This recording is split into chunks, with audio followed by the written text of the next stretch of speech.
You getting younger, bro. Look at you, man. You getting younger.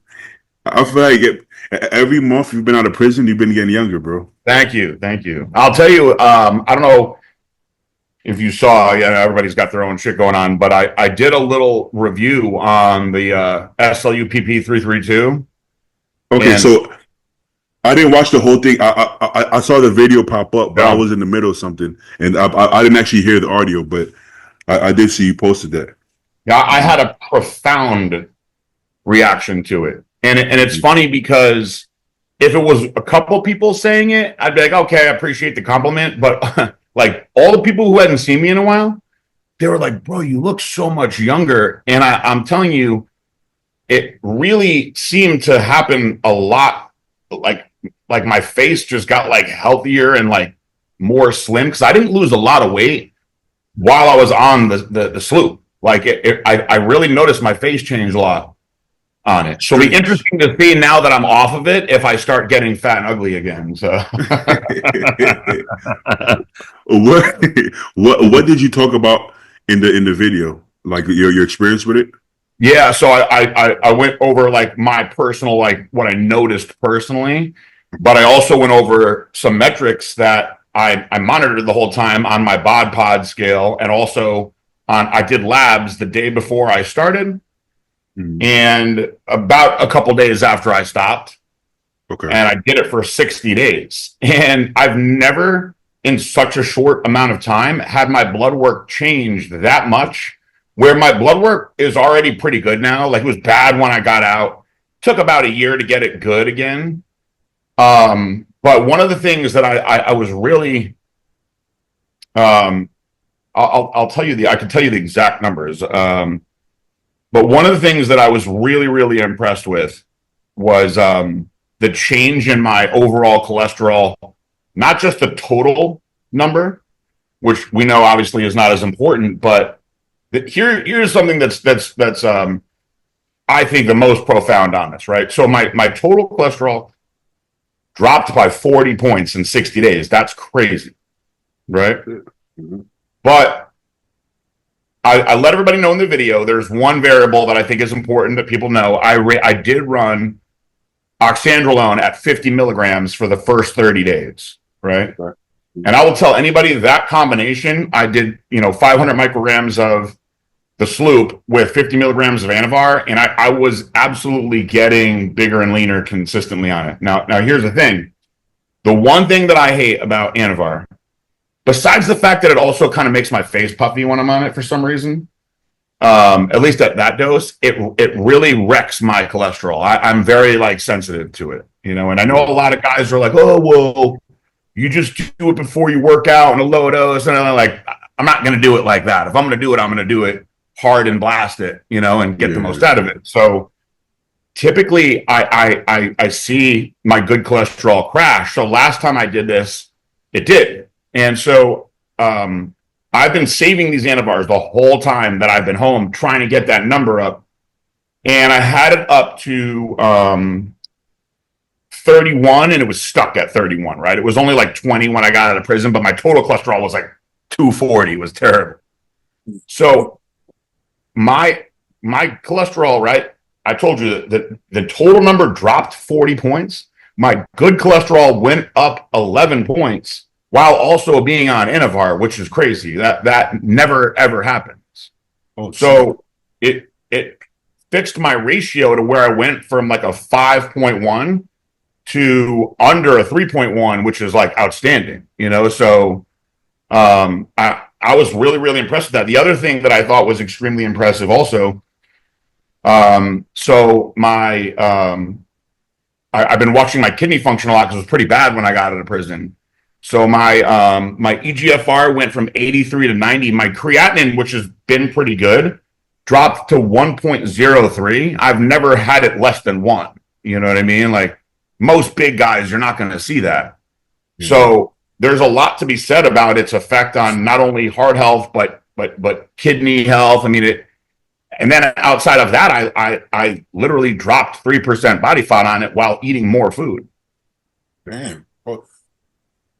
I have like a handful of questions. Yeah. So one of the questions would be, why did your cholesterol and creatinine get so bad in prison? Was it just a general weight gain and not working out? I think it's a combination of, well, I was working out the whole time. That's the crazy thing. If Oh, you look at my pictures, it looks like I did nothing but eat fucking honey buns the whole time.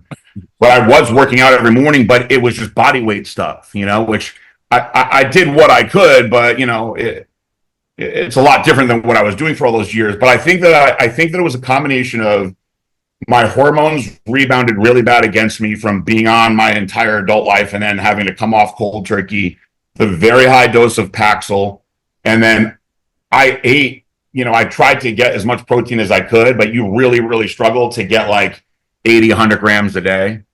yeah. And that's supplementing with the commissary, tuna and milk protein shake.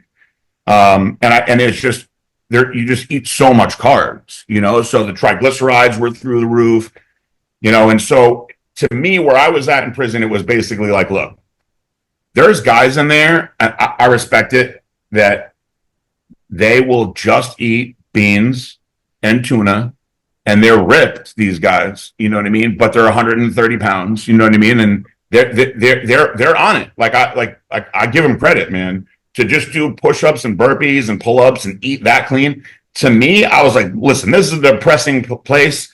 I got the Spanish guy over here making burrito bowls. This dude over here is making cheesecakes out of the shit on the commissary. I'm going to eat the good food, Of course. You're gonna go to prison to be on a restrictive fucking Yeah, diet? no way. No, So, like that.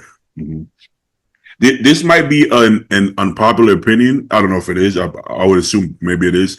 I think it's funny you say it out loud, but I think they should focus. Okay, just because you're in prison, I don't think means they should be like, "Fuck your health. We don't care if you die, you die."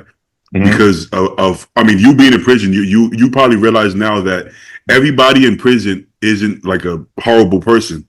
It, No, most people would assume that because they think prison is only full of just rapists and shit. But it's like there's people that fucking had a fucking driving violation yeah. who didn't go to court and end up in prison. So okay, first of all, let's say you are a murderer and you're in Yep. prison. I don't want you to die. I want you to live in that guilt and think about it. And for the next 50 years, think about that murder.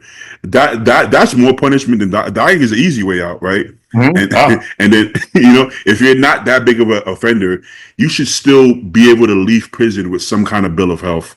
I don't think you should make it okay to go in prison and everybody just gets unhealthy and come out. I don't they think don't that's a care. good thing. They don't care.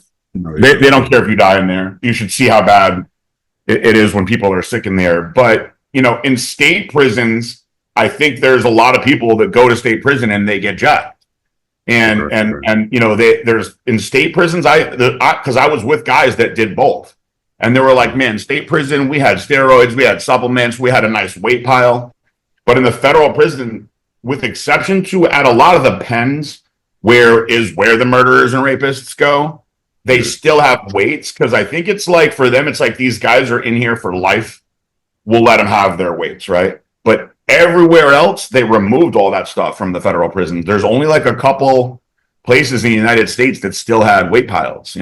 Where Aaron went in Pensacola, they had a really nice weight pile. I was like, damn, I wish I went there, because I was under the misconception that I was just going to go to prison and work out all day and get jacked. yeah, yeah.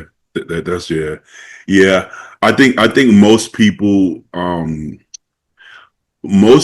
don't experience every part of life, right?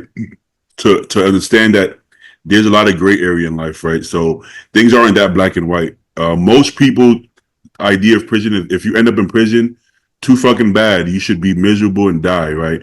Yeah. And I kind of get why you would think like that if you haven't had a lot of enough life experience to understand that life is fucking hard and things aren't that black and white. You should go. People should go watch this show, I'm a Killer, on Netflix. Mhm. And even for the homicides, there's so much gray area to the point you're like, Yeah. damn, should this person really be in prison the rest of their Mhm. lives? Like, I mean, she was kind of. I can see why she would have to feel the need to kill that guy. I mean, he's been kind of abusing her and her kids for a long time. Or the guy, one of the guys he was a getaway driver, but he didn't know, right? So, well, you could argue whether he knew or not, but should you serve the same life? If your best friend was like, "Hey, can you drop me off here?" Yeah, cool. Then he comes running back in the car with blood on him, like, drive. That's your best friend. You're gonna drive, and then boom, you get a murder charge. It's like Yeah. I could see maybe like a lighter charge or something, but that's kind of intense, right? But that's it. You got a murder charge, depending on what states you're in. So there's so much gray area that I don't think you should just treat all of them like, oh, we don't give a fuck about you. I think that it should be humane, even if it's having like even a life sentence should be humane. I believe at least. Yeah, I mean, if we're gonna go through all this and tax dollars and everything else to have these places open, I don't think it should be, going away to a fancy camp like people think, when they see the old like 80s, 90s movies and they see all the mafia guys in the camps eating lobsters and shit like that in Goodfellas. It's definitely not like that. Yeah. But, I'm with you. I have a much different after going through all this anyway. Like I was locked up with some guys in the holdovers. They were bad dudes, man. You know what I mean? Like you're like, this guy deserves to be in prison. They just have no remorse. They tell you what they did. They've been in and out of prison their whole life. Now you think to yourself, this guy's gonna be a lifetime criminal. He's probably good off the streets. But there's a lot of guys in there. First of all, there's a lot of guys that come up.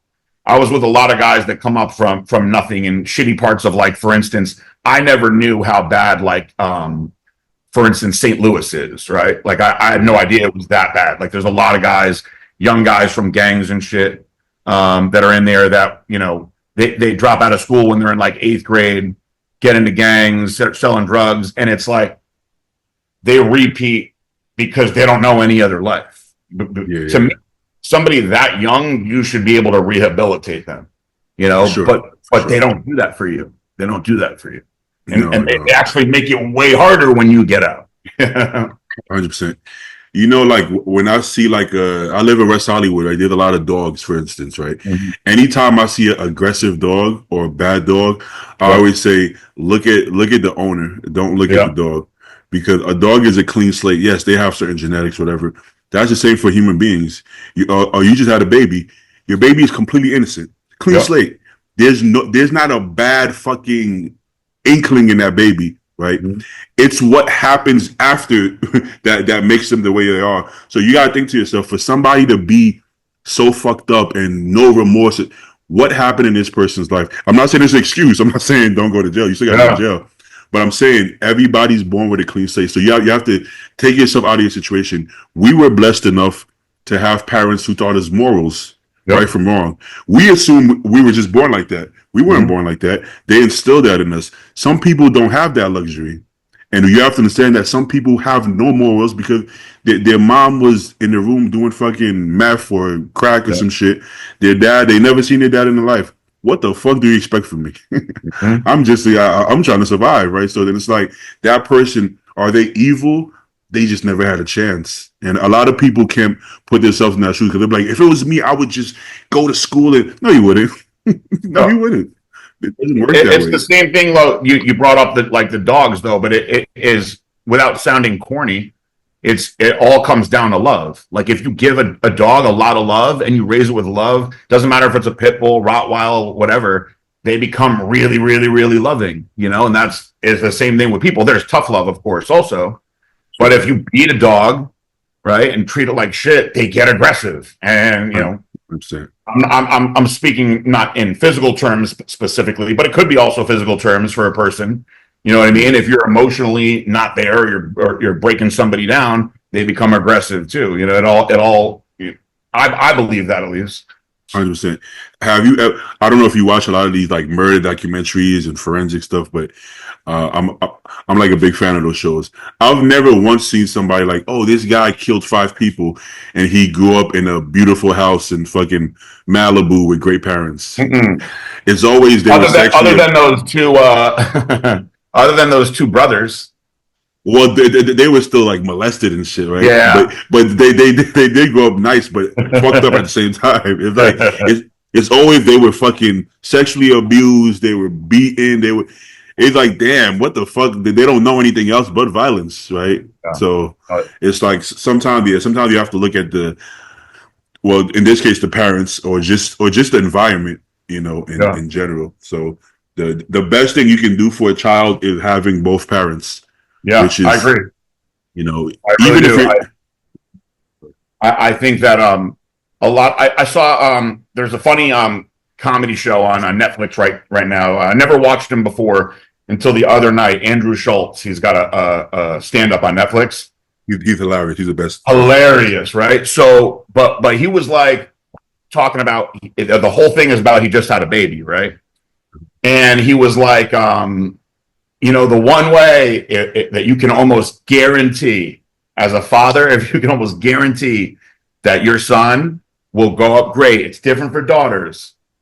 Daughter, they'll have issues, but if you were just not involved in your son's life at all, they usually end up great. He's like, look at LeBron. He started naming all these guys that dads weren't in their lives. Those guys, I feel like they all had some kind of father figure, like they're a Yeah. coach or something like that. Yeah. So I had my biological father left when I was 8. And so I was old enough to understand what was going on. And it was like devastating to me. And when my stepdad came into the picture, I was like, you're not my dad. You know what I mean? But Yeah, my grandpa is an army man. He, besides the military, he worked on the Hubble Space Telescope. So he's smart as hell. So he was like a really stern, but also to me, the most coolest badass guy in the world. So that was like my father figure growing yeah, up. You know what I mean? So I could say, oh, my dad wasn't there, but I had my grandpa all the time, every day, pretty much in my life. yeah, for sure. I've always had like random mentors that would kind of stick out and kind of look out for me. Yeah. It's not the same. I'm sure it'd be a lot better if you just had a really strong family household, but it's better. Shit, it's better than nothing. Shit, beggars Yeah, can't be well, choosers. absolutely. you know. So sometimes that's all you need. But there was a stat that came out that there's not a NFL team that won a championship that the quarterback didn't have a I father in saw their that. life. Yeah, I saw that. That's crazy. That's That's a crazy. crazy. That's Yeah. a crazy stat. Mhm. But also sports, you need somebody to push you. Kids don't have the natural discipline um to really push yourselves to that extent. But I was gonna make a comment about you said something about the father figure. I'm drawing a blank. I'm drawing a blank. Oh yeah, I saw. You remember the Ball brothers in the NBA? Yeah.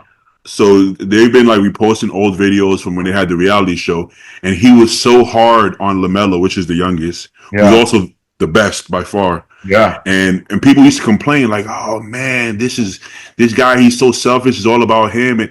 And I always thought that's being a good father. I think that's Yeah. being a good Mhm. father. He wasn't being disrespectful. He was just hard on him, like let him know, like you're fucking around. You're not taking this seriously. This can't change your life. Only if you.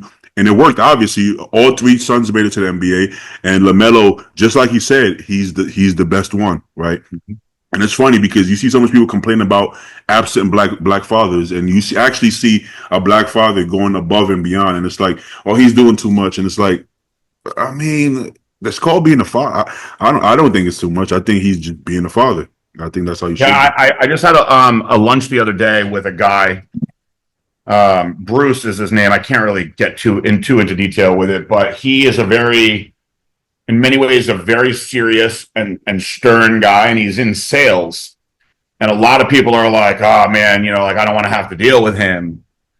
But I get along really good with him, and so, but I could see how his personality is. He told me he was like, "Listen," he was like, "having a son is the best." He was like, "I trained my son young." He's like, I had him eating right, training right, and he got a full scholarship to Tulane University. He played linebacker at Tulane University. He still calls me to check on me all the time. He was like, I was really involved in his life. I was hard. He goes, I was hard on him, Yeah, yeah. but he's got a lot of respect. And I mean, look, the kid got a full scholarship, and he still calls his dad at whatever 30 years old or whatever he is now. And Yeah. I think that there's something to be said about that. 100%. Yeah. My my dad was in my life until my parents got a divorce. She was trying, but sometimes unfortunately, like, the mom is still upset and they make it difficult the whole nine, unfortunately. But yeah, early on, I remember that I didn't like how hard he was on us. It Yeah. annoyed me. I thought it was too much, And like I was playing video game and shit, and he would always try, oh, study and do this, and it's annoying as a kid. You just want to fucking play video games and do nothing, right? Which is the worst thing you can do, obviously, right? And then my mom, she was overwhelmed by the boys, so when we were just with her, she couldn't control us, so we did whatever we wanted, right? And I loved it because at the time you're like, yeah, I'll do whatever I want, right? But in hindsight, what he was trying to do for us, I would have been way, way better off with Yeah. that discipline, But you just don't get it till it's too late. But that's the thing about dads too. Your kids don't have to necessarily like what you're doing at the Mhm. time, but when it all pans out, you'll understand and you'll respect it. Your dad isn't gonna be your best friend, you No. know. Maybe you can have that part of your relationship a little later on, That's what but I think later on. Yeah. yeah, but in real time, you might not like it because you just wanna be a kid and do stupid shit. And if they don't tolerate that, you might butt heads a little bit, but it's necessary. So I get it now, and I think I would have been so much better off that way. Yeah. You sound like your situation in many ways like was like mine because my mom let me do whatever I wanted, and that's Yeah, actually why I actually left home senior year, and I eventually I went and moved in with my grandparents until I was 25 because my mom I had no curfew, right? I could stay out all night. I was drinking, smoking weed, doing all kinds of shit. And, I'd come home and she'd like make me food, My stepdad was trying to put his foot down yeah, on that stuff. And I was like, you're not my dad. You know what I mean? They're going to tell me what yeah, to do. And they were having like issues because of it. And I just didn't want to be around it. So I left. But I realize now, you realize these things when you're older, like my mom letting me do whatever I wanted wasn't the best thing no. for me. No, it's not ideal. And like it's not like a negative against them. They just Yeah. like they can't control grown boys. It's just Mhm. not it's not what happens naturally. It's not their place in that dynamic, right? Genetic like it doesn't work that way, right? There's no other way besides having both parents to get Yeah. that done. That's not what they bring to the table as far as and they're just as important as a dad in a different way, right? Yeah. So it's just one of those things. But now you're a dad, PJ. How, how, Yeah. how does how does how does that? If you had to rate it 1 through 10 out of like how nervous you are versus how excited you are versus how tired you are, how does that how The does that tiredness balance? scale is the highest, but I bet.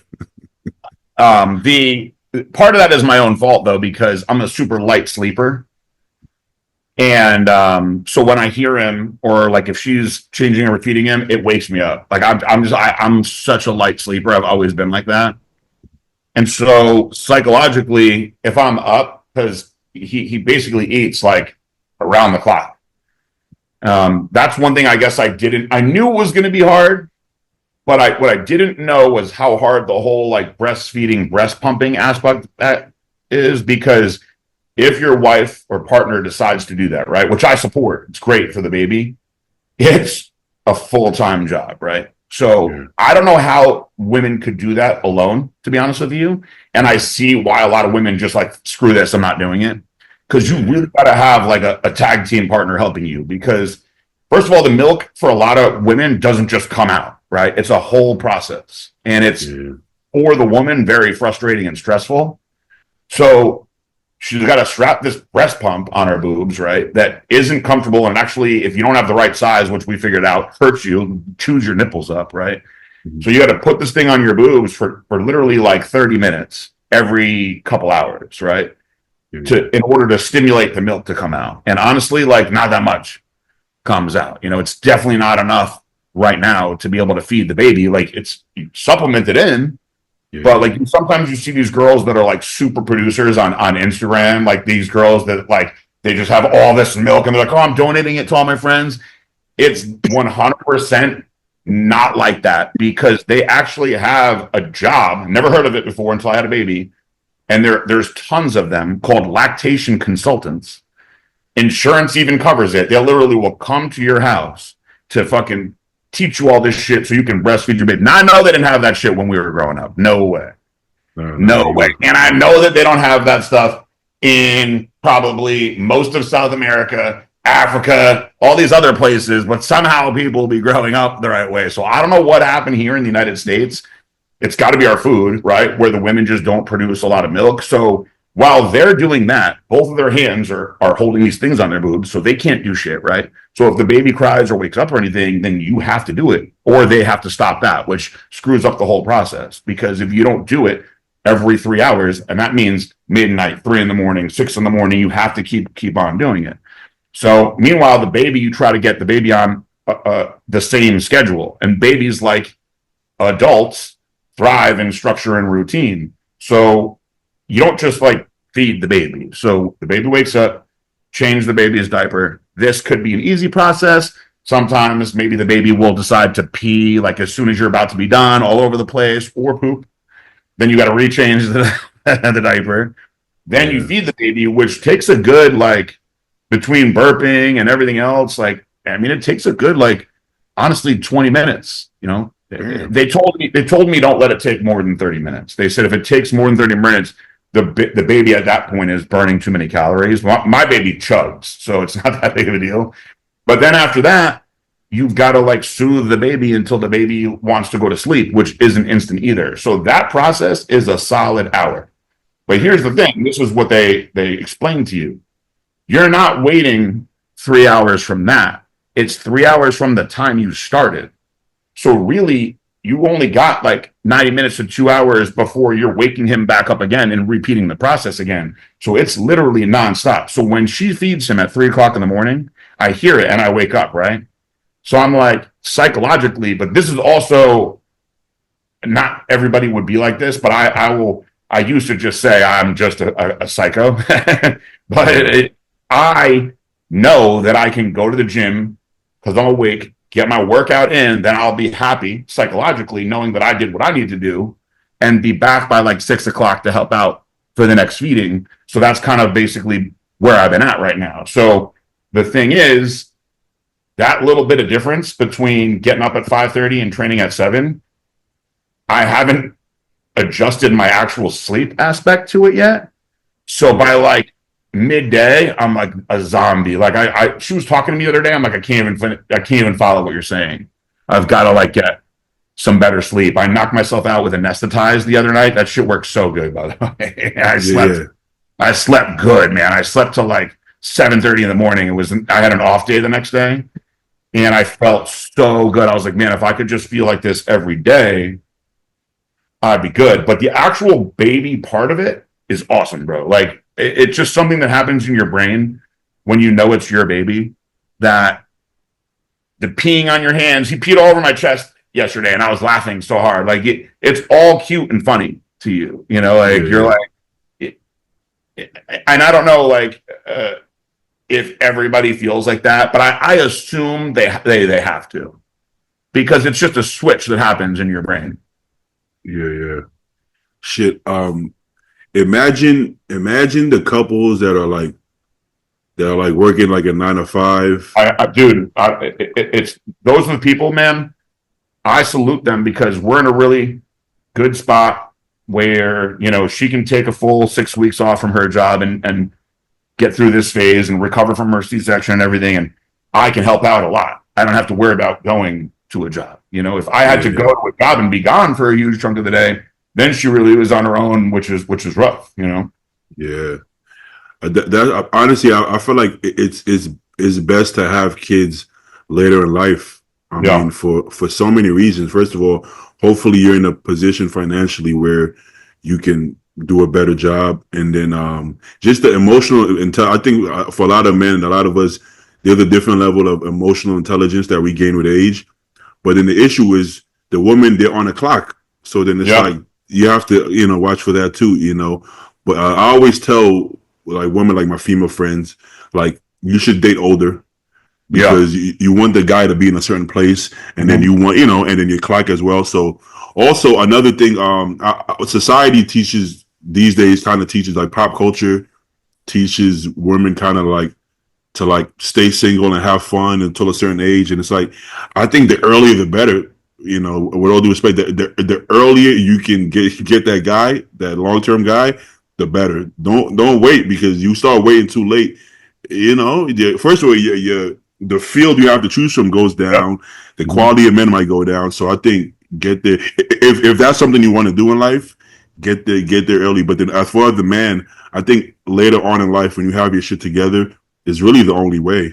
You know. Yeah, I mean, they say men mature a lot slower than women anyway, and I can say personally, I definitely matured slow. You know what I mean? Yeah, Like, I wanted to like party and be crazy for a long time. You know, like it wasn't until I was retired from bodybuilding and I started Blackstone and I started making a lot of money, and I was like, all right, I guess I got my life figured out. Maybe now I should pick a wife and start having a family. Which I was still pretty young. I was like in my early 30s, you know, but I rushed into it, you know, with the wrong girl. And so, you know, it's a blessing that this all worked out that way, because imagine if I had a kid there, gone through that divorce, then went to prison with all the stuff, it would have been a nightmare, you know? So it all worked out really good. there's no other way to do it, because you think, because now you can admit that, like you said, you matured slower, you didn't have the certain maturity as it. In real time, you think you got it all figured out. You think by the time you're 28, you think you got it all figured out. Oh, yeah. I got this. This is easy. I got this life thing down packed. But you don't. So, but unfortunately, you have to pick the wrong wife to get the right wife. Yeah. You can't know right from wrong until you do wrong. Unfortunately, that's the only way. How would you know? You know, in real time, this is like, oh, this is the perfect girl for me. Then you learn that this is not what I want. But you have to learn that in order for you to find your current wife and be like, wow, this is a blessing, you have to see the other side of it to appreciate it. Or you probably would have just bullshitted, not purposely try to hurt her, but you probably wouldn't have appreciated her as much as you should, and you probably would have fucked it up. Yep. Let's say, what if you met her 10 years earlier? Probably would have fucked up the whole shit. Yeah.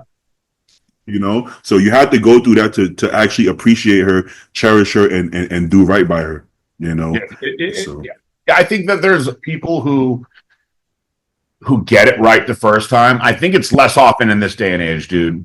You know what I mean? Like my grandparents were married for whatever 50 something years before my grandma passed away. Like, but their life was so different, you know? Yeah. So now the amount of temptation and everything else that people have, and how much jobs have changed, everything has changed so much that if you get it right the first time, it's lucky at this point. It's lucky. It really is. And some of these guys too, and this is no, I'm not trying to turn this into a shit talk thing, because there's guys that are my friends that are like this. They have tons of girls on the side, and they have their wife. They found a wife, right? They're out there, fellas, because you found them, that don't pay attention to their phone, don't care what they do. They just are the mom, right? They're not in their business at all. Personally, I've never dated a girl like that. I don't know what. They're out there though, because these guys will go out, they'll have girls on the sides, they'll do all the things, and those guys, they make that shit work, right? But and I'm sure that there's maybe women that have husbands that stay home and aren't paying attention to what they're doing, and they have their guys on the side. But man, most of the time, until you live with somebody and you get into that like husband and wife shit, you realize, man, like this is a lot different than I thought it was going to be. And just like you said, it's like in anything in life, you learn from your mistakes. Exactly. Like, how would I know that I shouldn't have taken, 3 diazides in 24 hours and not drink any water? What would happen to me if I didn't try it? Then I learned after that, hey, don't ever do that again. It's trial and error and everything. You know what I mean? That's the only way. Also, with our parents and grandparents, there was a grace period. So these mistakes that we make, they would stay together and go through those mistakes and learn, right? Yeah. Let's say our grandparents, let's say they got married at shit back in those days, you get married at fucking 20 years old, right? Yeah. He's still a kid. But here's the thing. Okay, maybe he's too young to appreciate and cherish her, like I said, right? He goes and cheats. His wife finds out. She stays with him, and then he's like, fuck, now I really feel like a piece of shit. Yeah. She's still doing right by me. She didn't go and cheat back and try to get me. She didn't leave me. She stayed with me through that. This is a real one. And now he's learning. Whereas now, because we have so much like options, it's not real options, it's fake options. But Fake we think we option. have some, yeah, we think we have it because there's Tinder, there's Instagram, we see all those options. So if anybody does wrong by anybody, even if it's little, big, doesn't matter, they just leave and Yep. they start again. And guess Like what? that. And guess what? They probably get cheated on again Again. because, Yep.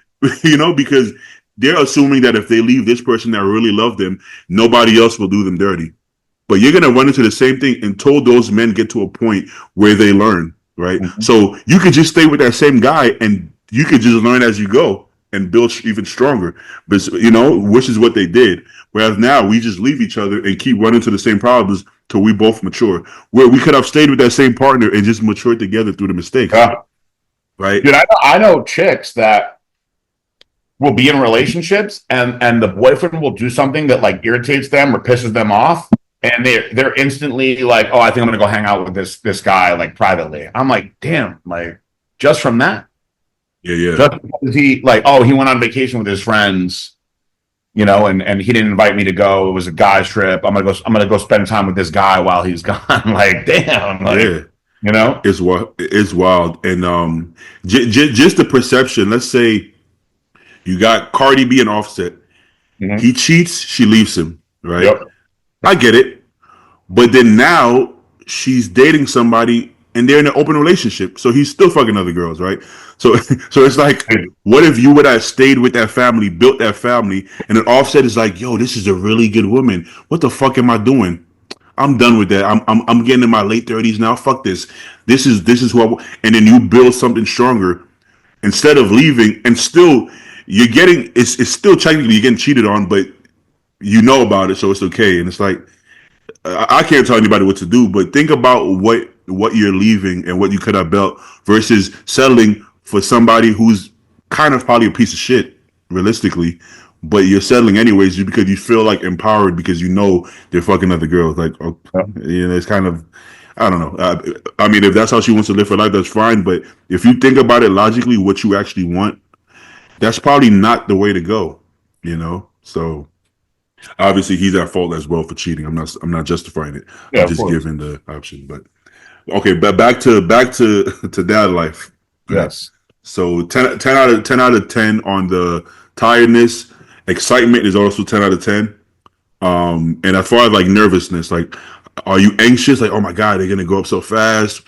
What school are they gonna go to? Where are we gonna live?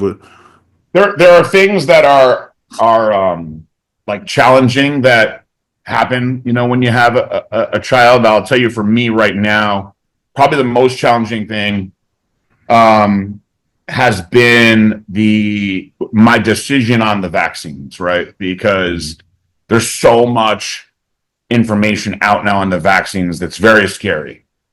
And so for years, people just vaccinated their kids blindly, right? But when I was born, right, 1981 till now, if you look at, I have a whole book on it, right? So the vaccine schedule has more than tripled since I was born, right? So I'm like, man, I've made it this far.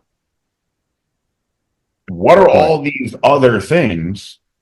Then I talked to my grandpa, right? When he was born in 1932, dude, they weren't vaccinating for shit. He actually didn't even get vaccinated until he went into the army. They make you get some vaccines for certain things, polio, I think. And he's 92 years old, great, on Yeah. nothing. You know what I mean? How is it that they have tripled the amount of vaccines since I was a kid? And now there's just too much information out about the potential risks of some of these vaccines, like the MMR with autism. The autism numbers have dramatically gone up. But here's the thing that's crazy about it. As a parent, you would think this is my decision, right? I have this decision on what's going to go into my baby's body. And you sort of do. But your kid cannot go into any daycares if he's not vaccinated. And they can't get into most of the public school systems if they're not vaccinated, fully vaccinated. There are some states that allow religious exemptions, but not many of them. So it's like, okay, if I want to do no vaccines, which I'm going to say here on the radio show, I'm doing no vaccines, zero vaccine. At the very least, I'm delaying them for a couple of years until school comes. I'm not. And listen, there's a lot of parents that I find that are with that, and there's a lot that are against that. And I also find that most of them are liberal. Just gonna say it. Just gonna say it. It's more the conservatives that feel the way that I do. I've just noticed. But I do think that we're going to see some changes in the next couple of years with them looking at the vaccines more. And I just think that it's pretty messed up when you see a lot of the stuff that comes out on the hidden dangers to a lot of these vaccines. And I've seen enough horror stories from parents that were like, my daughter was fine and then she was vaccinated for whatever vaccine at 2 years old. And, there's even people who it's rare, obviously, but they got vaccinated and literally died the next day, So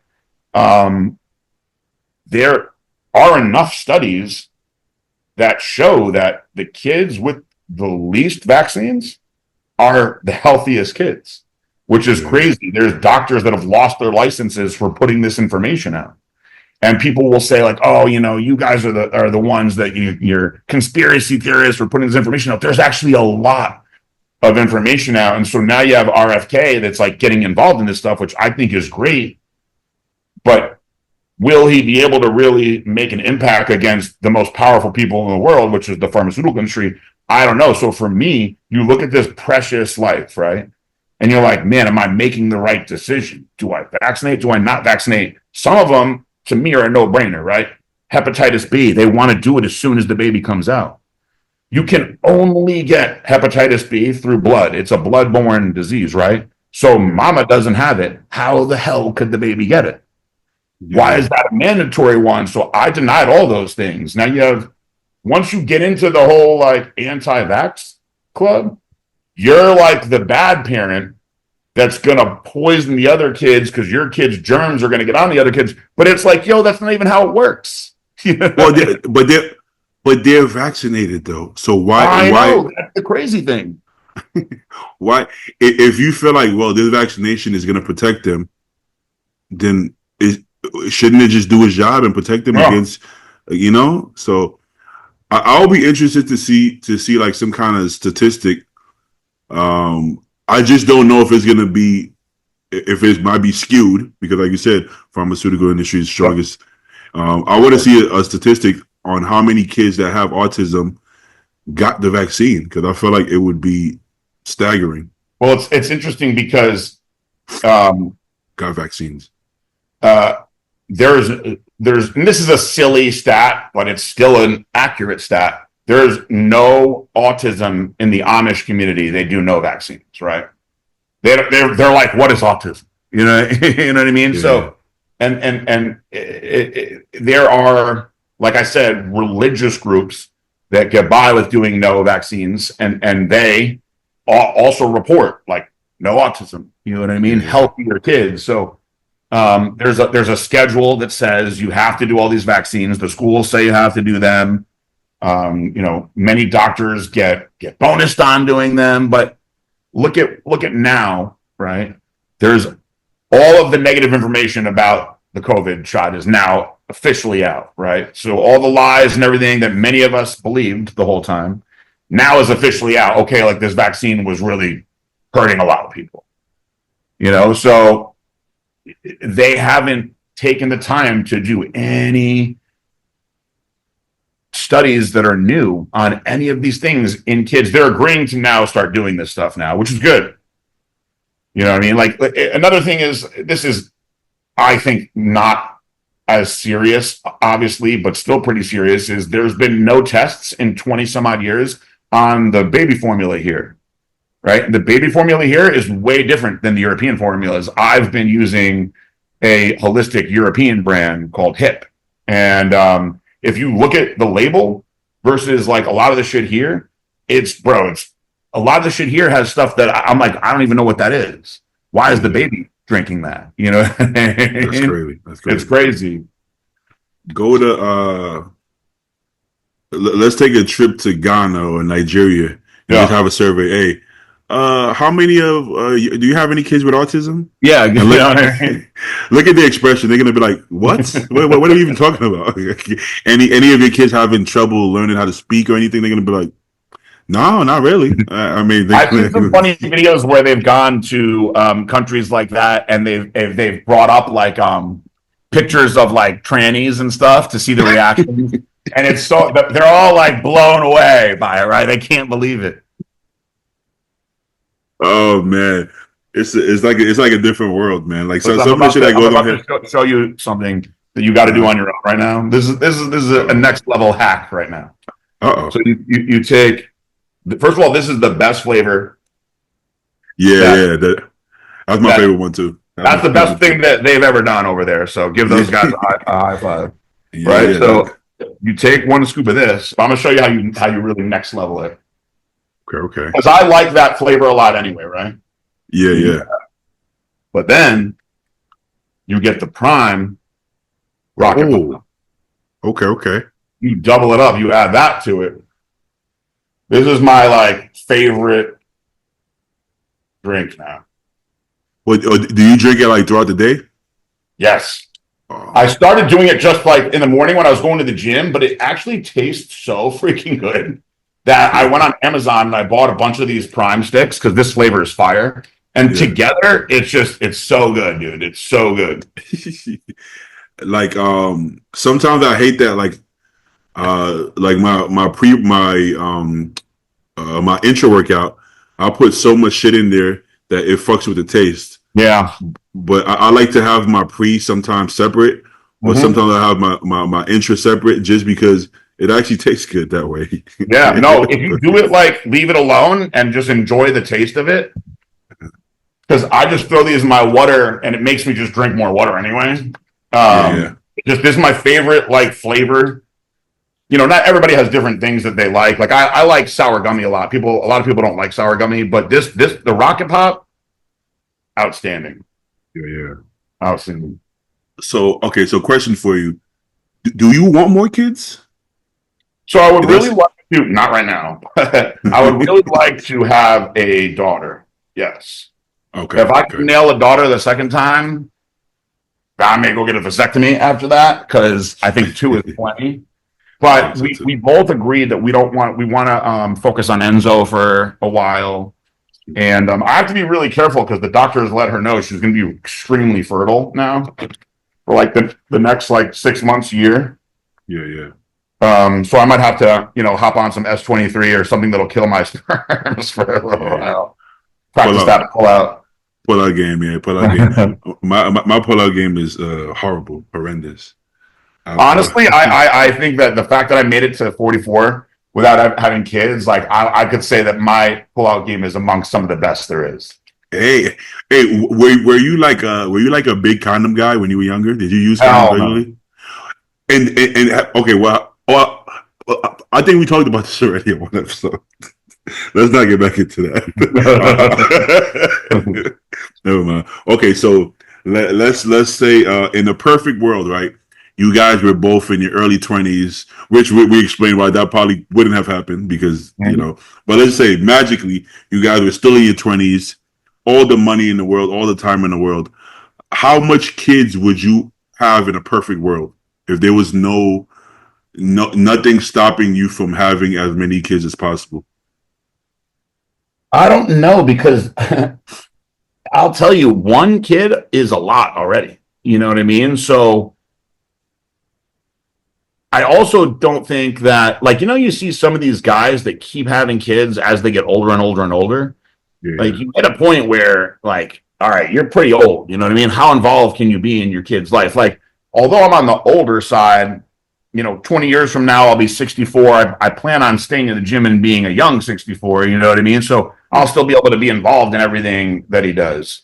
But I also, part of me doesn't want to be like an old ass dad too. Yeah, yeah, So, but I don't know. I've had this conversation with friends. They're like, you'll see, you're going to want more. You're going to want more. And maybe after we feel really good and comfortable about the first one, it'll be that way. But I think having one of each sex, right, that you could really focus on and, raise a great son and raise a great daughter, so you get to experience both. Because every dad says the same thing, that it's way different having a boy than a girl. They're like, you gotta experience the love of a daughter. It's the best love in the world. They're like, your son, if he pisses you off, you're gonna lay him out. You're gonna lay him down. That's just the way it is, because that's a mini version of you. Yeah, So you're gonna always show him who's boss. Like your daughter, she'll talk back to you, and it's like you're just gonna be like, whatever I can do to make this girl happy. So 100%. they all say that. I haven't heard it from anyone else. Whereas, the moms always say the sons, you get that like mama's boy love from your sons, and the daughters talk back to the moms, Sure, so sure. I would like us both to be able to experience that. There was a video I saw on Instagram. It was dads taking their daughters to get their ears pierced. And these grown, like really masculine looking guys, they're crying, and you're like, "What the fuck?" But it's a love that I'm assuming it's a love that you can't explain. Like they feel so bad and guilty that their daughter's crying that they break out crying, and like, damn, that must be like a deep feeling, because it doesn't look that serious, but and like to them, they're shaking and shit, like they're so nervous that their daughter is experiencing pain for the first time. I had guys in prison that were like, you'll never love anyone the way that you love your daughter. They're like, it's different than your son. They're like, you'll love your daughter more than you love your wife, which to me, I don't know if I believe that for me personally. Yeah. Because the way that I love Marissa is, after everything that we've been through, is on such a deep level that I was like, I hope I can love my son like that. Yeah. But it's just very different, because as soon as you look at this baby, it's very simple. You're just like, damn, I made this. Yeah. You're like, you look at your wife and you're like, this is half you and half me. And you just love it. You just love the shit out of it. Like, you just look at this baby and you're like, damn, like, look at this little baby that I made. It's instant. It's not like, when you meet a woman and you fall in love and that love builds more and more and more over time. It's this instant switch that happens. Yeah. I guess I can see that happening, because the love that you have for your wife right now, right? So imagine, boom, you have a daughter, and it's a mini version of her, but like because she can't fend for herself, it's like you feel the love you have for your wife, but because she's like a baby, it's like multiplied. Like, oh my god, I gotta keep her safe, right? So I feel like that would be like it would be hard to like you're gonna love her so much just because of that. You know what they say about daughters though? This is crazy. They say the daughters end up being the female version of the dad, which is crazy if you think about it. Well, look at Vince McMahon. He didn't give the business to Shane. Yeah, he gave it to Stephanie. Is him? Yeah, mm-hmm. He's like, and Shane was upset, but it's like, let's be real. Shane don't got it. He don't got that. And she's tough. Yeah. She's tough like that. Shane became Linda. He's like, listen, it's not a bad thing to be a nice person, but in that business, you can be a nice guy. Watch that whole special, right? I did. The documentary. It was very, very interesting. Very, very interesting. I got to be honest though, like, see, a lot of people, people see things very differently, right? So a lot of people were like, man, I didn't realize what an asshole he was, and I was like, personally, I watched it and was like, damn, that's a genius. Yeah. You know what I mean? Like, that's possibly the greatest marketing mind ever. Yeah. All the things that he's done and come and survive all the things he's done. Like, I was like very impressed with it. Like, I already knew he was an asshole. You know what I mean? Yeah. That's kind of how you have to be at the level that he was at. You have to respect it. You just can't become a billionaire without. It doesn't mean that deep down inside you can't be a good person. It's just more so you can't put yourself in that position without being a certain way. And I think most men should respect that. Even if you don't maybe like some of the things he's done. Shit, I don't like some of the things my own family have done sometimes, right? But you have to be able to respect that, right? At least for me, I look at that and I'm like, I definitely respect it.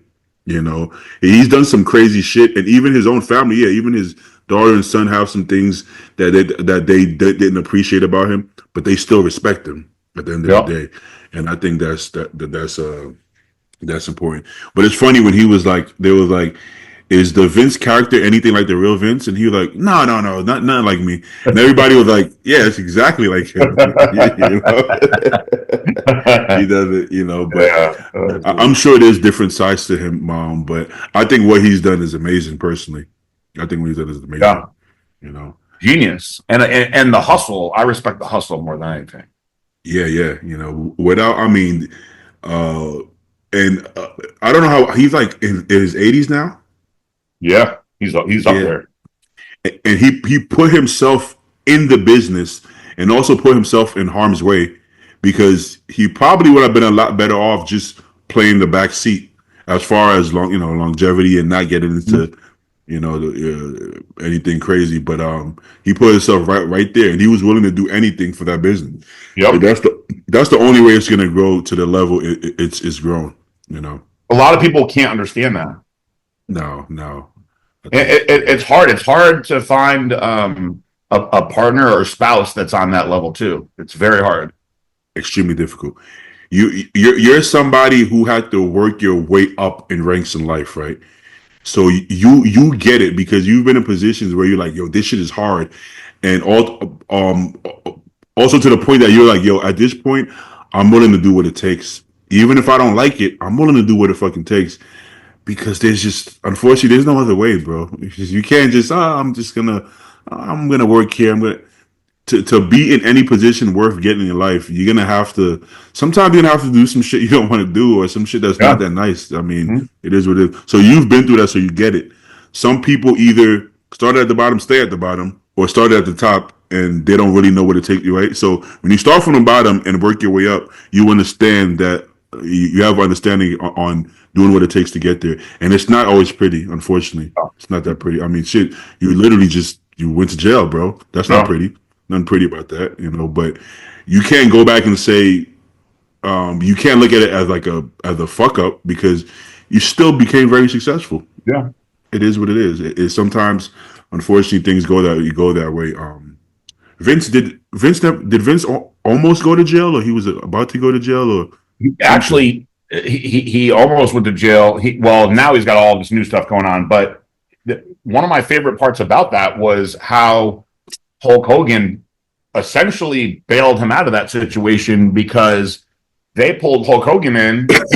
He was going to testify, and he agreed. He agreed to testify, and then he got up on the stand and he flipped the script on the Yeah, Fed, and that whole thing it was essentially what got Vince off at that point because that was their character witness. And he was like, Vince never sold steroids, never gave any of us steroids. Like he said all the opposite. See, to me, that like, dude, I got emotional at that part. I was like, that's ride or dope. die. Like, Hundred that's percent. like when I think, because I think about what happened to me with my VP who wasn't even going to go to jail. You know what I Yeah, mean? yeah, and yeah, yeah. and you know how he was had no problem, let me say all these things to make sure that I get off and that PG doesn't, you know what I mean? Like, a lot of people, we've already talked about it. I've set the story straight on your podcast, in other podcasts, that it wasn't Aaron that ratted me out. It was the other guy that ratted me and Aaron out, you know what I mean? And he Yeah. didn't even need to. So you think about that, like, I had so many conversations with him trying to talk him off the ledge, right? And people were like, dude, the government is so smart. He's not even an owner. They did this on purpose because they know he's the weak link. They've been Yeah. watching guys. They know this guy's a nerd. He's weak.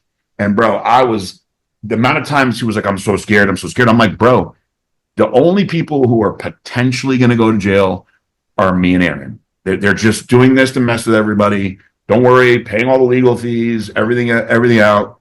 But they broke him down, and Man, I think you better than me. I think I would have had to clip his ass. I would have had to get him. he's the I've forgiven myself, everybody, but he's the one person that I have no interest in having any relationship with. Yeah, yeah. I I know understand that why. my family had their and so did Marissa, had their chance to like say some things to him, and it doesn't change anything. And I still was in jail, but if it made them feel good to be able to get that off their chest to him, Yeah. then I'm glad that they did. But I don't even have any interest in seeing his face ever again. Fuck it, yeah. You know, Shit. What? Once he told me he was scared a couple of times, I would have sent somebody to his house. To man, I was like, I saw it. I saw him deteriorating, though. You know what I mean? yeah, And I didn't even know that he was already meeting with the government. That's what they do. They find these weak guys, right? So even though I was paying for his attorneys, he went on his own, got his own attorney, and started setting up meetings with the government. And this is not an exaggerated number, 12 times, just giving them information that they didn't even need. He gave them text messages from me, right? Nothing to do with the case at all. But they're like, look, they want to build this case, right? They want to make, when you see these things in the newspaper, it's got to look good, right? I had a doctor that was cool as hell, right? He was like, send all your guys to me and I'll wipe out their consult fees. He's like, I'll give you $100 referral for all your stuff every time. And I was like, shit, bro, I'll send my whole entire company. You know what I mean? Yeah. They're all meeting. So there was a text message where I was like, listen, guys, anybody that wants tests, my doctor's cool. He does all kinds of other stuff too. Just say my name, or I'll just go in there and set it up for you guys. And so there's a bunch of guys that are like me. So they had screen caps that made it look like I was supplying steroids to everybody at the company, right? And like, I'm like talking about the attorneys. I'm like, first of all, this has nothing to do with the case. And the attorneys are like, no, they can't use this in the case, but they're definitely going to say it in front of the jury. Like, this guy who we're trying to put in jail for selling steroids and products is trying to get all his staff on steroids. Why wouldn't he be selling steroids? You know what I mean? And I'm like, man, the fact that he offered that information up to them, like they didn't take his phone. Like, to me, I was like, that's dirty when you get into that kind of stuff. That's no good. That's no good. Well, hopefully he's not working any jobs in the industry. Actually, he is. With the craziest thing, he works in a manufacturing. He's like the CEO of a manufacturing facility. Oh no! I just found that out recently. I was shocked. Fuck. Do they know about him? Or I heard that. I actually heard that through the grapevine that Aaron Singerman went in there.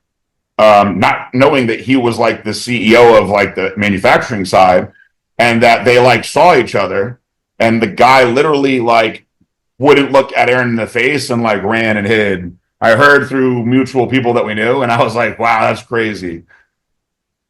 That can't feel good as a grown man to be that guy. Yeah, it can't feel good. It can't feel good. Well, anyways, let's switch gears a little bit. We haven't even talked about any bodybuilding yet, I don't think. Yeah, no. This podcast, I kind of like that sometimes with this podcast because you're one of those people that I feel like you're interesting. You have a lot more to offer than bodybuilding. You know I just think it's funny. It's like I told Marissa, I'm like I always like, because there's like something about doing podcasts that it's like,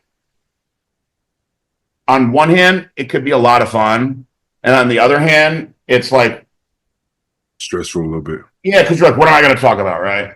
I want it to be funny. I want it to be good. I want to make sure I'm like not tired, this and that. But I told her, I go, when me and Beatty do podcasts, it's basically like we did one podcast and became friends. And basically like we touch base as friends and record it now. It's like when friends catch up, but we just record it. 100%. Well, because this is how it happens. Usually I text you, right? And then I start, I'll text you just to catch up on you. And then in my head, I'm like, it would be better. Well, because texting back and forth isn't the best way to catch up. So in my head, I'm like, it would be better to actually talk. And then why not film it, right? That's how all the podcasts started. Even the regular one, me and my boys were talking to Jim. And I'm like, we should just film this, right? Yeah. So I feel like we're like actually friends now. And then we literally just catch up on the podcast. These are all questions I've been wanting to ask you. Because when I say you had the baby, I'm like, I want to talk. I want to see what's going on because that's something that interests me now. Because I want to have kids as well. So I just wanted to see how he was doing, and then we just happened to record it. So that's it. Doesn't feel like a podcast. We're just. I think somebody commented about somebody said something about bodybuilding. I think in the last podcast, and I was like, I wouldn't consider this a bodybuilding podcast. It's just me catching up with PJ, So it's just what it is, right? Some people like that though. Some people Yeah, no, people appreciate tell me that. they enjoy when we come on. Listen, I love bodybuilding. I'm always down to talk about bodybuilding, so I'll talk about Exactly, whatever, you know. exactly. All right, so the Arnold just happened. I mean, I guess were you shocked that Derek won, or did you Yes, think but that? I did agree with it, but I was shocked. Yes. Yeah, yeah. I listen. The thing about bodybuilding, we have short term memory. I mean, Hmm. Samson has only beat Derek once, but Yeah. we all kind of just, I mean, including myself, I didn't really think he stood that good of a chance. But the moment they came out, I thought he had it from right when I saw him. Well, when I Were saw you both of there? them. No, I didn't go. I didn't go. Um, Once I saw them both, honestly, before I even saw Samson, once I saw Derek come out, I'm like, there's a good chance he could win this. And then when I saw them together, I was like, he has this. I couldn't see any way they could give it to Samson. Just the condition was night and day. Samson has a Mhm. phenomenal physique, but that condition, with all due respect, it's not even. It wasn't even close. The level of Everyone that I conditioning. spoke to that was at the event said if you were there that it wasn't even close. It was clear as day. It was clear as day. Yeah. Watching, so when I watched the prejudging, right, I was like, I watched it and then I started looking. I always try to look at other videos because you can't. I've said this for years. You can't go by what you see online. It's way different. Extreme. It's just Yeah, way extreme. different. King with that. So watching the videos, I was like, I broke it down like pose by. Me and Billy were doing this, right? So I broke it down pose by pose, and I was like, honestly, Derek could win. And I was going through pose by pose, and I'm like, I don't know, maybe it'll be different there. I said, but I have a feeling Samson will come back much better at He did. night. I said, and I don't think that Derek could be any better than he is now. He's like perfect for him right now. He's like the best he's ever been. And I think Samson will get it away at night show, which people said yes, he was better at night, but that Derek was just so good. And I saw enough other like videos and stuff like that where I was like, man, Derek really he was I think the best he's ever been personally. I think with Samson, it's like we want him to be like good so bad that I almost think that we're a lot of us. I don't want to say we for everybody. Because he's so good, I judge him. I think less harsh, to be honest with Yeah. you. Mhm. So I started after this really like looking at him more, and honestly, he was softer in the glutes, and he wasn't from the back as good. Honestly, don't think he was better than the Olympia. I don't think so. I think he was about the same. Yeah, If not, if not slightly, maybe he was 5 pounds bigger, but it didn't look like it looked like he was maybe slightly more watery as well. So yeah. like more 5 pounds of water than anything. With all due respect, A lot of it um, too is because I prefer tall bodybuilders, you know. So yeah, yeah. my eye keeps going back to him. My eye keeps going back to Andrew, and I'm like, these are the guys that I want to see win. But you can't deny that Derek was the best guy. No. We, like you said, we let him slide because he has such a beautiful physique. Mhm. But the truth is, with all due respect, I've never seen anybody in the last few decades win the Olympia or Arnold in that condition. Yeah, Granted, nobody has been 300-pound aesthetic as well, right? So I'm not saying that it's so way off, but that condition, I gotta be honest with you, even at the USA level, I haven't seen anybody win the yeah, USA's without peeled glutes. Like we can look down the line, the lines all over their glutes. It's like there's just not show winning condition. He's just no, so big and shapely that he kind of gets a pass, but that pass can only go so far. I mean, listen, you have to be in shape, man. yeah. You I have to be think in shape. it makes things very interesting for later on this year. He has a lot of time, so to me, what I think needs to be done, and he obviously can progress very fast because he's got insane genetics. Yeah, He needs to literally just hammer his ass yes, nonstop because yeah. that's what Pause. makes Mr. Olympia the best, right? What Mr. Olympia didn't have crazy ass glutes, low back, Exactly. right? It Yeah. sounds funny to say that, but like when Ronnie Coleman would turn around, his glutes were gigantic and Pure. striate to shit with deep, deep shreds. Dorian was like that too. Phil had grooves in his ass. Samson doesn't have any. He actually has small glutes. Yeah, yeah. You know what I mean? There's Exactly. not much going on back there. And when you turn around, it's just a focal point. Then you look at Derek, his shit is bone dry. You know? Can't you can't now if you stand next to somebody who doesn't really have it as well, Mhm. then it kind of because I would say Andrew was in way better shape than Samson, but he still doesn't have crazy peeled glutes. So Samson beats him, right? He's gonna beat him. But if you're somebody who has inside out glutes like Martin and Derek, Yep. it just stands. It doesn't look good for you. It just doesn't. Like I when was I Flex was was. Mhm. Okay. talking about this. Would you agree? And I'm not trying to put you on the spot because this guy was like, "Oh, you're fucking gay," and I was like, first of all, who cares if I'm gay?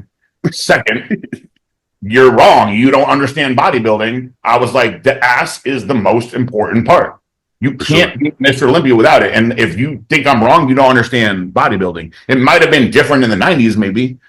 Yeah, They didn't it pose it the same was. way.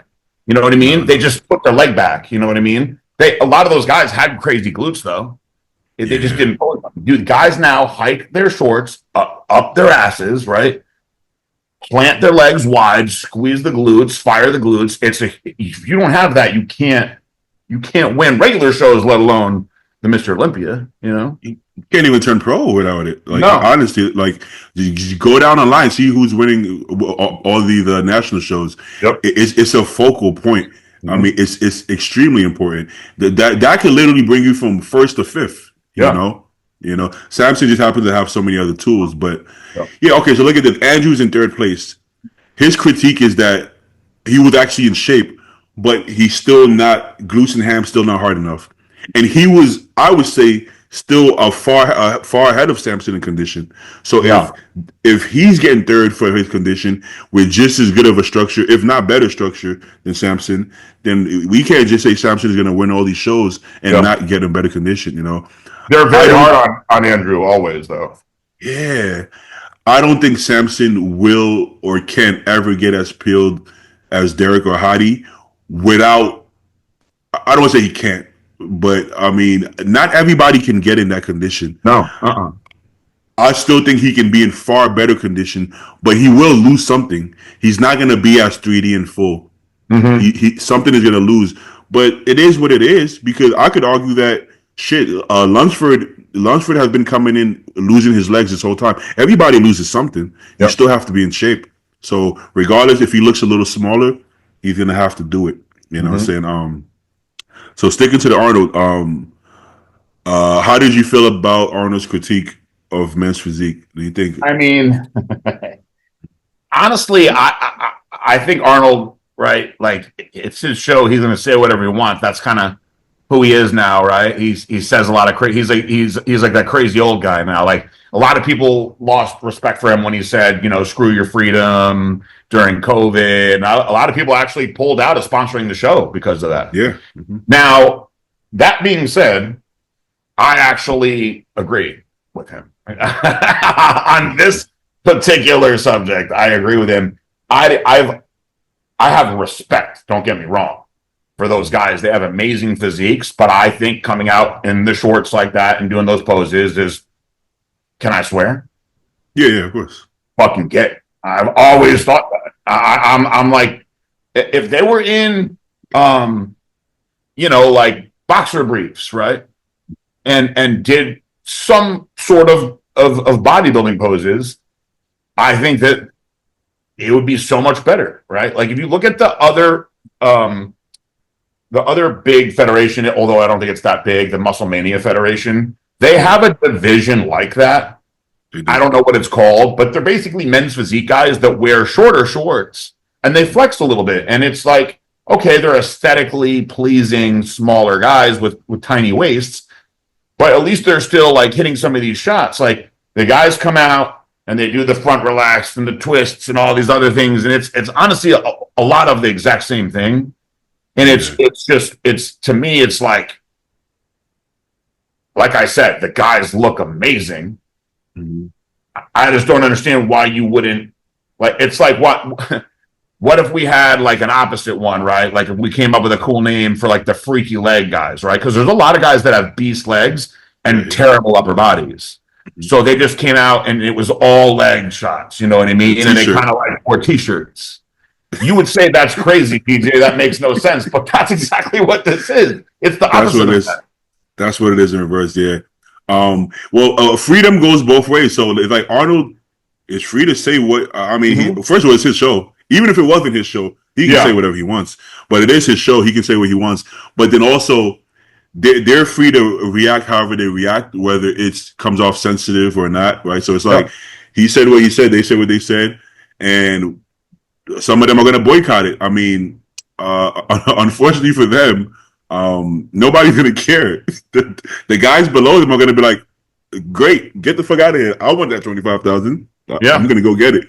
And then Arnold, with all due respect, Arnold doesn't even know who they are. So, Yeah. like, yeah, some of the stars pulled out. You think Arnold knows Aaron Banks, and he doesn't know these people. So he doesn't even. I'm sure he sees somebody told him what they said, but he doesn't give a fuck, No. right? He doesn't care. The Arnold, okay, Men's Physique brings a ton of money to the NPC, right? Sure. Arnold doesn't own the NPC, so No. so that money is that he's not seeing that money. You don't. So that argument, I get that argument. They do bring a lot of money to the sport, but Arnold is the promoter. Further, Arnold doesn't need anybody's money, first of all. But if he did, he's the promoter. He doesn't see the NPC's money. I don't even know where that money goes per se, but he doesn't see that money, so he doesn't give a fuck what the amateur ranks it Yeah, I does, mean, right? remember years back when he was critiquing the guys' midsections Yeah, back when yeah. Cedric was competing, Mm-hmm. and people were like, "Oh, I can't believe Arnold's saying that." Like, like we got to stop rewarding these guys' physiques. And personally, I agreed with him on that too. It worked too. Yeah, it did, Yeah, right? So, but I don't know. As far as the money aspect of it, men's physique and bikini bring in so much money, dude. they do. You go to NPC shows, there's not that much bodybuilding anymore. That sells the tickets for the big shows, the pro shows. Yeah, yeah. You talk to any promoter, they're going to tell you straight up that the people are paying to come watch the pros. That's just the way it is, Of course. But Yeah. on the other level, getting to that level, there's way more money in men's physique and bikini, and now the new model division, of course. 100%. Yeah, yeah, yeah. You're free to feel whatever your feelings are. Just the understanding is that you have to understand this is Arnold's show. He doesn't have to have your division, Yep. so he could get rid of you. But also he gets to choose where the money is allocated. So Yeah. if he says 25 grand, doesn't really matter what people think. That's what he right. It's like imagine I'm throwing a party and I'm like $20 to enter.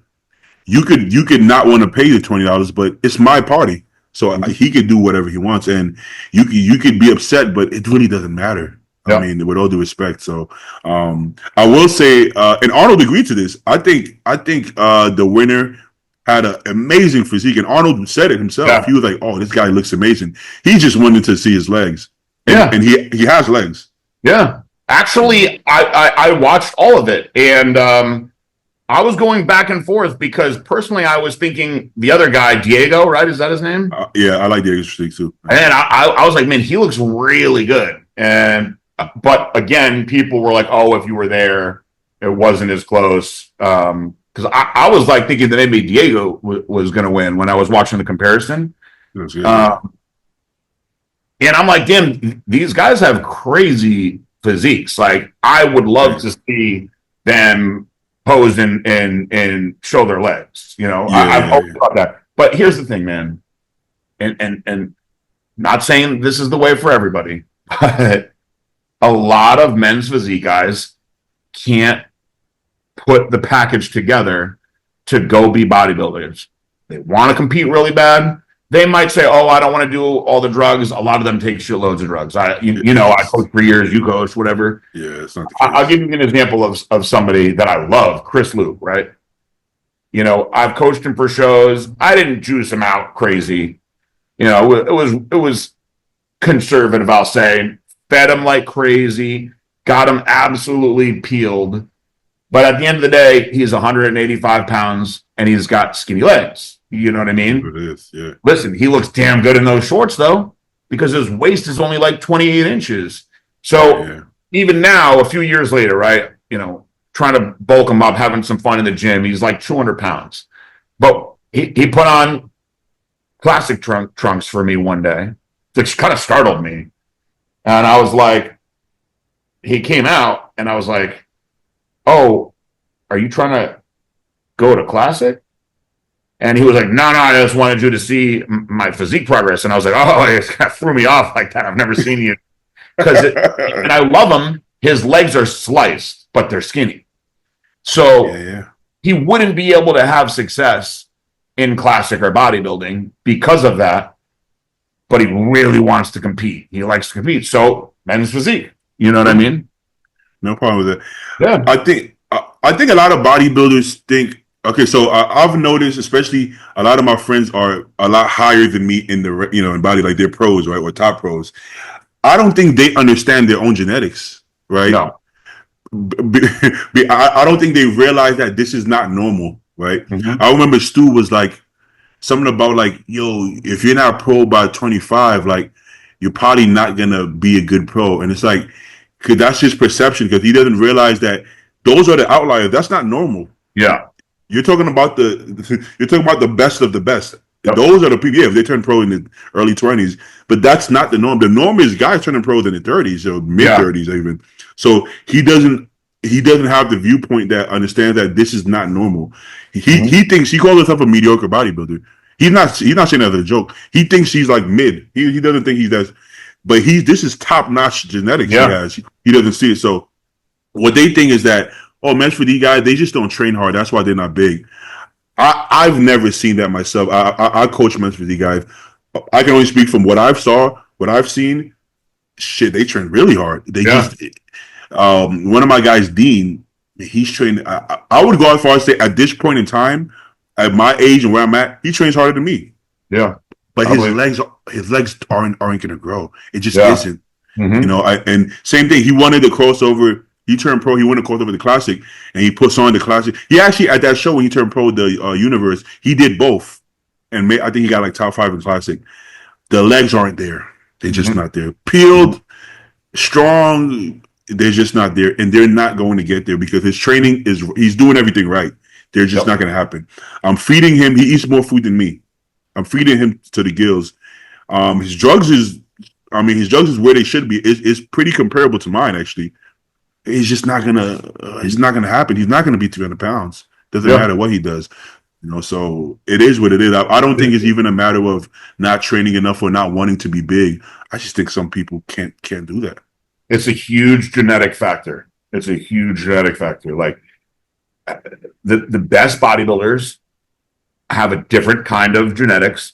There's also a group of the best bodybuilders that respond very different to steroids, because for the most part, man, I would say 80% of the guys that bodybuild are going to get around the same results from the steroids, right?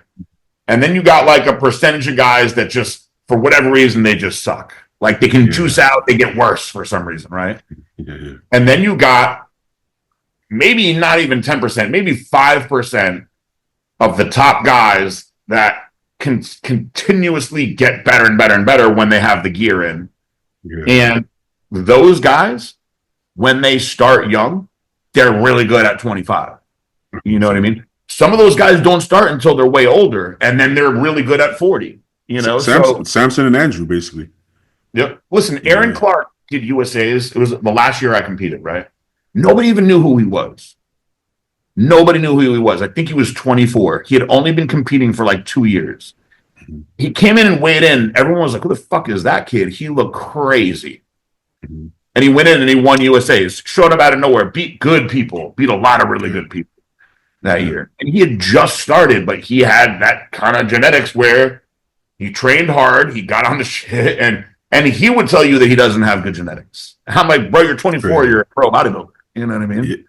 Shit, look at Aaron now. He hasn't competed in, I don't know, 10 years. And he looks And crazy still. He still looks crazy.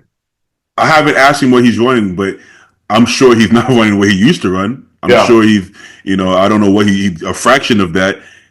And he looks just as impressive. He's Yep. still strong as fuck. Strong as hell.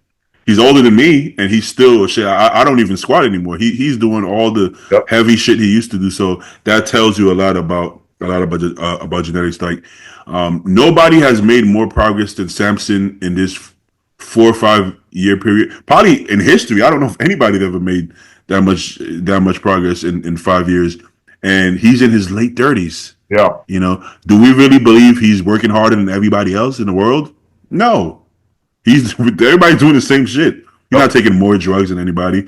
He's not working harder. He's not eating more. He's just doing what everybody else does. His body is just built different. It is what it is. Listen, there's guys. I'll tell you right now. I'll speak on my own behalf. I have suffered as hard as anyone could possibly suffer. Been meticulous with dieting, taken all the gear, and I've had days where I looked really good, but for the amount of work that I put in, I should have looked a lot better. And the main thing was just genetically wasn't in the cards for me. That's all it is. The amount that I had to put in, like I was kind of like a tank top pro bodybuilder, right? Like you saw me in tank top, you're like, yo, that guy's a fucking freak. Yeah. But when I would suffer to get in shape, I would get smaller. My legs especially would come down, and my glutes would get smaller, and they would actually start to get softer. The 1 year where I really nailed it, Dave Palumbo almost killed me. I love Dave, but he was starving me to death. I was doing 3 hours of cardio a day, right? And people were like, "You're doing too much. You're doing too much." And I'm like, I'm finally getting better, so I'm not going to go off of it. You know what I mean? And that was the best my glutes ever looked. And I took a shitload of diuretics, all kinds of stuff. And you know what? I wound up being, I think, 9th at North Americans that year. So maybe 10 more years of that, I would have got it like 40 years old, like a Bob Ciccarello, right? But to me, I looked at myself and I looked at some of these other guys that were 24, 25, and I'd be like, you know what? I know I'm working as hard as I can. I know it. I might be working too hard. I know I'm not cheating on my diet ever. I'm taking a pretty damn good amount of gear. If this is what I can be, I'm okay with that. I'm gonna step away and do my own thing. Bro, I've worked with people like Keon Pearson who weren't doing anything, and I just changed their diet and workouts, and they got better so fast that like you could see some people. These are the guys that are supposed to be bodybuilding. That's when you get it. I think when you start coaching, it makes more sense because what you said is exactly what happens to me, and then you start thinking, but you know what? I just got to figure it out. It's like you've been figuring it out for 10 years. Yeah. It is what it is. A lot of these people, while they're figuring it out, they're still winning and turning pro. Yep. Right?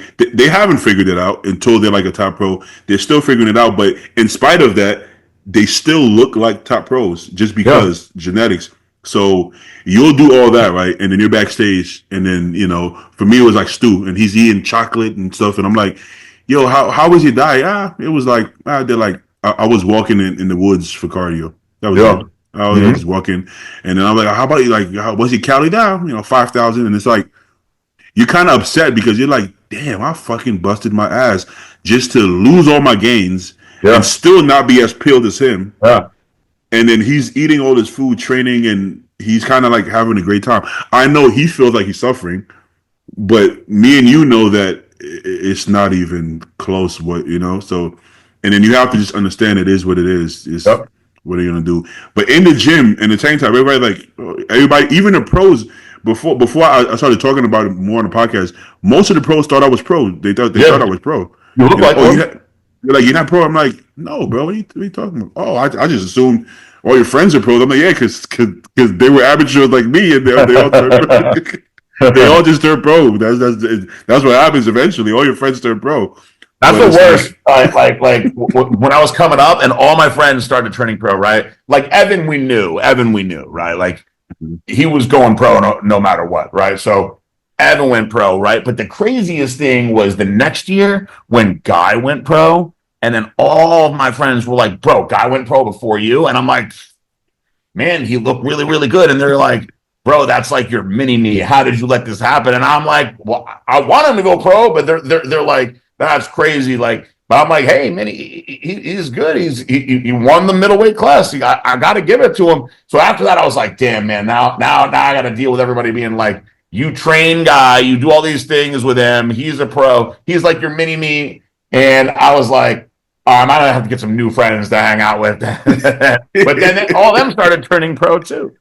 Oh man, it's I don't even want to say the names, but that's happened to me where I'm like, damn, and you're so happy for them, like, damn, that's what's up, and then you're like, wait a minute, oh man, that's kind of crazy how that happened. Well, I'm still happy though, like you're genuinely happy for them, but in the back of your head, you're like, isn't that crazy? Who would have thought he would have been pro before me? Yeah, That's kind of crazy, you know. But what are you gonna do? It's just life, and it's like it's so close but so far because you're like it's not like that big of a gap. And you see, like you said, there's parts in the prep where you see that look, and everybody else does too, right? Like even like your pro friends are like, oh, this is different. Whoa, there's no way. There's no way this is not going to get it done. But that's not what steps on stage because yeah. by the time you get those shredded glutes, the shit is everything is gone, and it's like, oh, I remember I posed for Weinberger with Palumbo one year, right? This was rough too because I was so tired. And I shot a video for I don't remember if it was MD or RX Muscle at the time, but I shot a video and then we went in to pose for Steve, right? And so I go through everything and Steve's sitting there and he looks at Dave and he goes, "You're gonna fill him out, right?" And Dave's like, "Yeah, he's got time." You know, I was like 13 days out. And Steve goes, "I mean, you're lean. I'll give you that, but you really came down a lot." And I'm like looking at him like this is like the most important guy looking at me like what happened to me type thing. So we're leaving and I'm like, "Dave, he basically just said I'm skinny." And he's, "No, he doesn't know. He's just saying that." And I'm like, "Yes, he does know. He looks at all the best bodybuilders in the world all the time." He's like, "You just need a few more days, and then we'll fill you back out." And from that day, I actually went down like 3 more pounds before he finally was like, "All right, we're gonna put your fats back in," because it's keto back then. And I actually, it was the craziest thing. When I put the fats and the food in, it changed my metabolism, and then I lost more weight. holy shit. And so by the time that I weighed in, bro, I was like emaciated. I remember I was Fred Smalls was weighing in ahead of me, right? And I was diuretic everything out, right? And he was looking at me and he goes, "Hey man, you want to go ahead of me so you can go and like get some water and stuff?" And I was like, "No man, it's cool." And he was like, "I mean, you could tell you put your work in, man. You don't look like you're doing too good right now." He actually won that year, Fred Smalls. So, but I was like, bro, and I thought to myself like, I could keep doing this because I have a hard work ethic, right? But is this going to be like what it takes to go pro? Because if so, fine, I'm going to keep on doing it. I don't care if it's 5 more years, but if I'm going to not even come close, which to me, being 9th, 10th, that's not close. You know what I mean? Yeah, I know what you're saying. Yeah. If you're in the top 5, you're there. All right, I'm going to grind this out. To me, after that happened, I just kept going back to the drawing board, coming back, doing the same thing. It was like, all right, well, I'm going from a guy that people are like, "Damn, dude, you're going pro this year. You're a freak. You're a monster." To, "Damn, what happened?" Repeatedly, you know? It's not a good feeling. It's not a good feeling, man. One thing I will give this to Dave. If you're somebody who just can't get in shape, no matter what, you can't get in shape, Dave will get you in shape. Yes, he will. He did. He will get you in shape. Yeah, Dave got me in crazy shape. Now, that doesn't mean it's going to necessarily be your best ever look, but you will be in shape. And I think you have to see that, though. If you're somebody who's never been in shape, you have to see what it takes to look like that. Yep. And you have to get there in order to actually be your best. because you have to be in shape to be your best. So you have to see that and then work out the kinks and then be like, okay, next time maybe we won't take this much diuretics. Maybe we'll start carbing up earlier. But Yep. you have to see that look once, that flat, fucked up look. You Yep. have to see it at least once. I think almost everybody sees it at least once to know where to go. Because if not, if you're just never in shape, you won't even get a look. No matter how crazy your physique is in the Yep. amateur ranks, or you won't even get. They won't even look at you.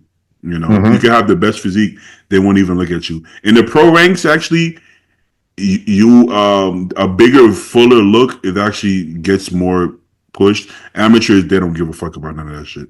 That year, I went down so far, right? That so before we did the 2-day carb up, I was already rotating in like protein veggie days. That's how Dave does it. And I did 13 straight days where my only meals were, I had one meal that was 8 ounces of tilapia and 8 asparagus spears. I had another meal that was just an egg white and asparagus meal. And then I had another meal that was 8 ounces of chicken breast and 8 asparagus meals. So 3 solid meals, right? Then the other 3 meals were 2 scoops of his isolized protein and water. That's it. So I did that for 13 days and I was doing 3 hours of cardio. Dave was like, you just break it up. So I was doing an hour in the morning, hour in the middle, hour at night, and training, right? And on the trend and everything else, and the diuretics at the end. So after that show, I literally ate for 2 full weeks. I just kept eating. And I went to requalify 2 weeks later at the Atlantic City Pro-Am, and I won the overall. I took no diuretics. I was 228 pounds, so I didn't even make heavyweight, right? I was heavyweight at North Americans, but I was just like, I don't care. I was so starved down that I went in there and I like crushed the whole show just eating for 2 weeks. That's how far down I was. That happened to me last year. You know you're far down because usually I'm probably the same for you. Usually after the show, if you pig out, you gain a ton of weight. You get watery as fuck. Last year I was eating and I was still flat, and I'm like, how long did it take you to start gaining weight? The weight was moving up way slower than usual, but I can see the muscle loss. Because usually post show, I eat a couple of cheat meals, I hit the most muscular, and everything is fucking boom, boom, boom. Yeah. And I'm like this, and I'm like, the arms are small. Like, I've lost like 5 inches of my arms. I'm like, fuck, you know? But it's like, me and Compton, I mean, that was the plan. Me and Compton, we wanted me to be peeled. Yeah. And then if we're talking about body fat, I didn't measure it or anything. But that was definitely the lowest my body fat has been. I know that. But it still wasn't the best look. And I would say I actually looked leaner the year before that, but I know I wasn't leaner. I was just I was drier, Yeah. but I wasn't leaner. So it's like it is what it is. So for me and you, the only hope we have is just getting this perfect peak. Yeah. Just getting this perfect peak. If we do that, then it's like the physique would look so much better. That it would be like so drastic. You know how when Branch, not that we have a Branch Roman looking physique, but you know how Branch, if he's not 100%, he would just fall all the way down to like 9th place. Yep. But at 100%, he would beat everybody. It's some people have those. So I remember you. Yeah, you. If you really nailed the look that we knew you were capable of, then everybody's in trouble. But it's just not that. It's not that simple. Man, I would do these photo shoots, right? People would be like, "Oh, I'd like to shoot you like a week before the show," right? And I'd be in the gym, and they'd be like, "Man, stay exactly like this." Yeah. And I would look crazy. I still, Blackstone uses a lot of those shots in ads and stuff still. But what would happen though is I'd be like, in my head, I'd be like, how could I get a little bit better between now and then? Or it would be like, all right, well, I'm 235. Can I sneak into heavyweights and not screw this up? Yeah. Like, what if I cut all my water out and pull some diuretics in at the end? And then I would wind up looking fucking terrible compared to how I would look a week before. The year that North Americans that I was talking about, Chris Aceto goes, "You're going to look good on Tuesday." And bro, that's really what happened. I finally started to like fill out. Not Sunday, not Monday. I remember Tuesday I woke up and I was like, damn, now I look good. Yeah. It's just the other day I was looking at like pictures in prep, and then I always pinpoint to the look, and it's like usually it's like 4 weeks out, something like that. I'm like, oh, this is the look. But at the Yeah. moment, you still want to peel off some more fat and shit like that, and then it starts to go haywire. But it always kind of seems to happen that way. But it is what it is. I mean, some people are meant to be top guys, and some people, I mean, maybe if you stick to it and finally find a peak, you could get that look. But is it worth it? Who knows? I Yeah. mean, only the person can decide that. You know. You have to assume that if you're doing it until you're 40 to get the pro card, odds are that you're hitting the gear really hard for a long time. And you have to have that discussion with yourself. Is this worth it to me? Exactly. You know? Exactly. So, well, I guess on that note, we've been off a while, so we'll leave questions for next time. Okay. But well, PJ, I appreciate you for coming on, man. That was a good one. Having me. That was a good one, man. But let me not hold you too long. You got a baby to attend to. I know. Probably what time is it? Oh, I missed the feeding time. I'll have to get the next one, man. I'll have to get the next one. PJ, you already know, brother. Thanks, bro. Good I seeing appreciate you. Yeah, I appreciate you too. Thank you, bro.